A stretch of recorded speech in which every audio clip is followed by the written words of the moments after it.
Holocaust was the imperial chickens come home, the survivors of the Holocaust in Israel. Yesterday's victims turned today's perpetrators.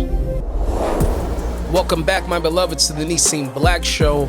Zohran Mamdani has struck again. He already is not able to produce on, the things that he campaigned on. And it's not really actually surprising, because any person with any type of brain knew that 80% of the things that he actually campaigned on, he would not be able to produce on those things because he doesn't have the power or the authority to do it. So unfortunately, he gaslighted all of these young people who went to the polls to actually go vote for a guy that couldn't even deliver on the things that he said. And it's truly, truly amazing to see how he's switching up already. So one of the first things is, this first clip I have to show you, is Zohran Mamdani is I really think it's a taunt. It actually was said, but we'll see what actually happens.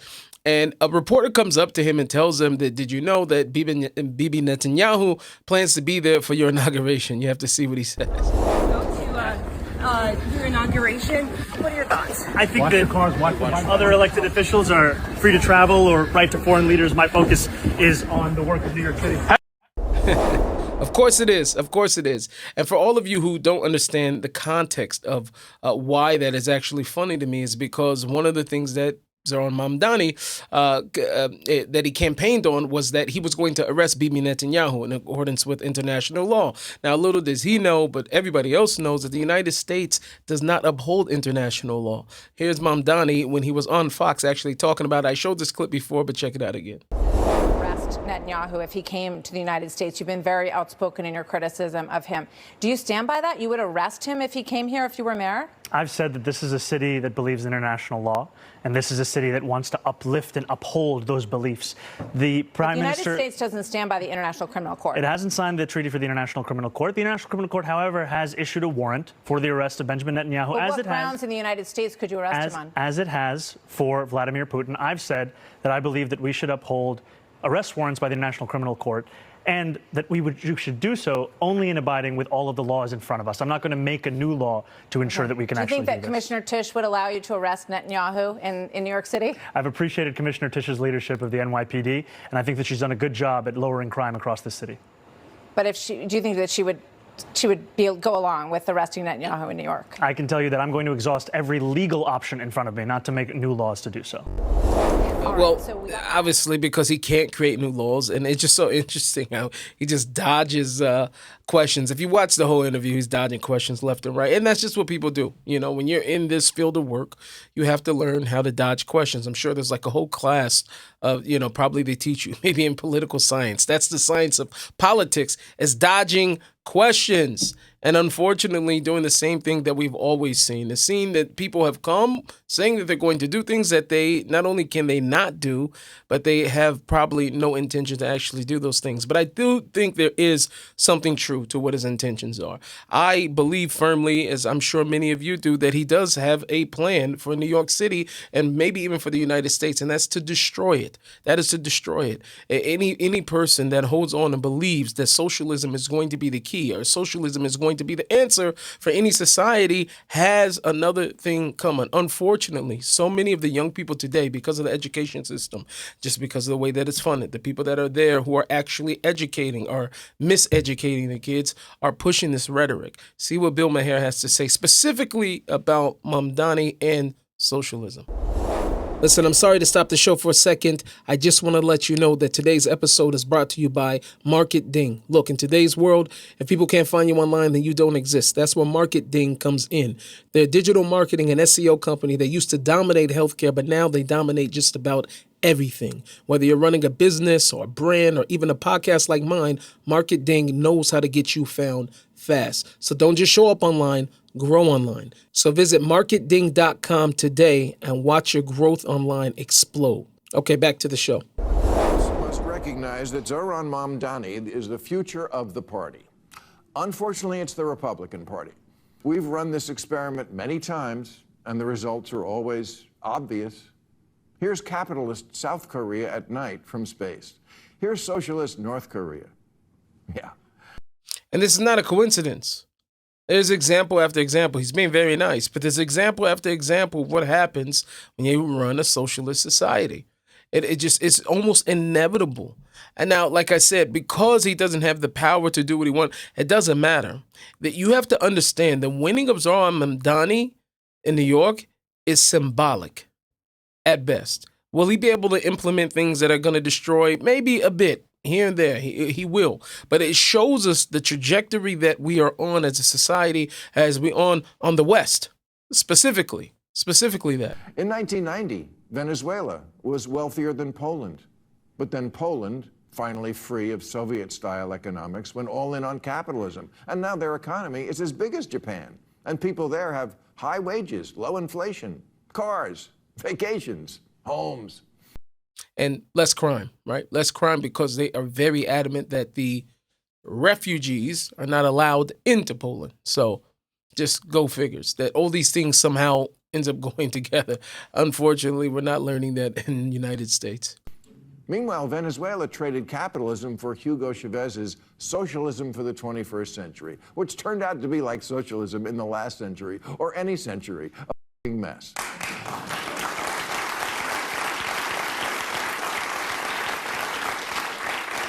It turned one of Latin America's richest countries into one of its poorest. Low wages, high inflation, shortages, outages, 8 million people fleeing. If you think New York can somehow reinvent this wheel, you're in for a rude awakening. And that's unfortunate because the thing is that the guy not only does not have a plan that's going to help society, he has a plan to destroy the country. He's cut from the same cloth of those who have plans to destroy the country, who believe that the Western nations in general, not only Israel, for sure he believes that, but Israel are colonizers, colonizing, obviously against his religion. He's a jihadist, right? Jihadist in a suit. There are some who come with sword, knives, and guns, and there are some who come with suits. And Mamdani is one of the guys that come with suits. And so it's even more perplexing that the guy didn't even, not only did he hide, but he didn't even have to hide so deep. That's what shows about the society. He did not have to hide so deep. And like I said, all of this rhetoric is coming from his father. He was raised in this. He was made for this moment, unfortunately. And the momentum and the power of it, I want to be positive, seems that it is so strong that unfortunately, it may be too late. I hope not, but it may be too late. Listen to Mamdani's father. Was born at the meeting point of two traditions that marked modern Western civilization: the anti-Semitic tradition and the tradition of genocide of colonial peoples. The European bourgeois cannot forgive Hitler for the fact that he applied to Europe the colonial practices that had previously been applied only to the Arabs of Algeria, the coolies of India, and the Negroes of Africa. The Holocaust was the imperial chickens come home, the survivors of the Holocaust in Israel. Yesterday's victims turned today's perpetrators. Yep, this is from his father himself, and common sense ain't so common. That's what we'll just say. Common sense is not so common, and it's. I don't even know how we got here. How did we even get to such a place? And it has to be that this is completely something spiritual. This is God allowing people's eyes to be blinded, that they cannot see even that which is obvious to the person. It should be obvious to the individual that you have basically put people into position to destroy your country, destroy your freedoms, destroy all that which you have known that is good. This is what we're doing, and this is what we have done. And I say we, because it's a collective. At some point, I was sitting last night at an event with Rob McCoy, who was Charlie Kirk's pastor. Traveled with him. It was an amazing man, amazing event. I spoke, he spoke. It was amazing. However, one of the things that he actually said, even about those who were hating on him, was that, people always want to silence the other side. Which may be true or not be true. I haven't heard a lot of people saying silence them. I say, I have heard people say bring them on. And actually, if you're going to bring them on, debate them. Don't just bring them onto your platform and whatever the case is. However, but one of the things that he maintained that I thought was actually powerful, that we need to be louder. Don't complain about what other people are doing and then you have some type of, passive attitude when it comes to actually making change in your communities, making change in your country, making change when it comes to legislation, when it making change when it comes to who's on the school board, actually being a part of that change. And if we do not do that, unfortunately, I'm just being honest with you, as a society, we are set up for failure. Doesn't matter where you are in the West. And I say the West, even though we're in the Middle East here in Israel, but I'm definitely talking about those of us who are from Western societies cannot allow ourselves to continue down this rabbit hole of always having something to say. Everybody today is a political commentator. Everybody has what to say about it, but what are we actually going to do about it? What are people actually going to do? And there's a big difference. Now, Zohran Mamdani, his father, and all that he's from, and all of those who, and the overwhelming majority of the people that are supporting him because of his efforts and his agenda to basically usurp and undermine U.S. and Israel relations, right?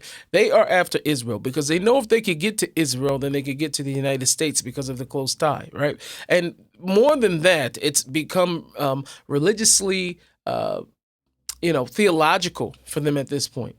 To not only to deny Israel, but to conquer and to fight against what they call, colonial Zionism or whatever the case is.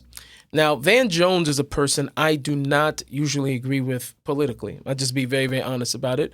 However, since October 7th, it's been very, very easy, I would say, as a Jew, as a American, Israeli, to be able to see who is for us and who is against us. And I really do salute Van Jones for a lot of his fighting of anti-Semitism, that he has been one of the few, especially on the left. On the left, the Jew hate and the anti-Israel rhetoric has been like just enormous. It's been crazy. So he actually says something that I thought was very, very important to share with all of you. And the reason why I want to share this with you is because when it comes to colonization, just as, Mr. Mamdani was just talking about there. Who are the real colonizers?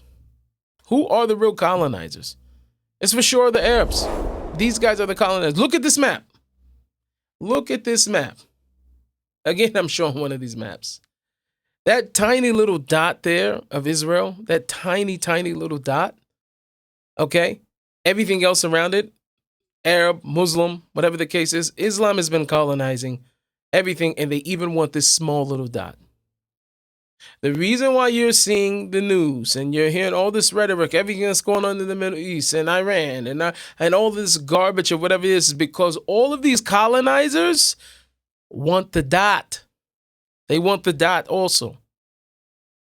And they will not stop until they get the dot. And they will not get that dot. But that's what they want. I want you to hear what Van Jones' take was because I think it was just absolutely amazing. There are 1.3 billion Chinese people in the world. God bless them. There are 1.4 billion Indians in the world. God bless them. There are 1.3 billion Africans in the world. God bless us. There are 1.4 billion Catholics. I'm a Protestant. 1.4 billion Catholics in the world. There are 2 billion Muslims. There's only 15 million Jews left in the whole world. Only 15 million left. Their numbers would have been massively bigger if it weren't for the Holocaust and the centuries of violence against them before. And you have 15 million left, and half of them live in Israel. Half of them, by the way, if you want to play the color game, are people of color who are Jews that got chased out of Yemen, Mizrahi and Sephardic Jews. They got chased out of Yemen. They got chased out of Egypt. They got chased out of Ethiopia. And they share their country with 20% Arabs who have mosques and rights inside of Israel.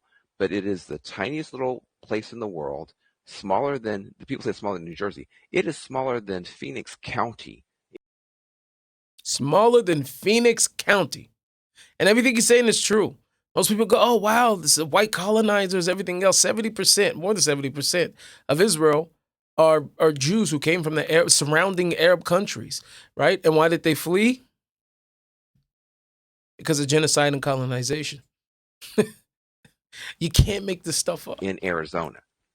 And that's where half of the world, the remaining Jews in the world, are clinging to their existence. And when that group comes under attack, humanity has a special responsibility to defend them. Now, sometimes you're going to like their government, sometimes you're not. Sometimes you're going to like their political policies, their economic policies, their military policies.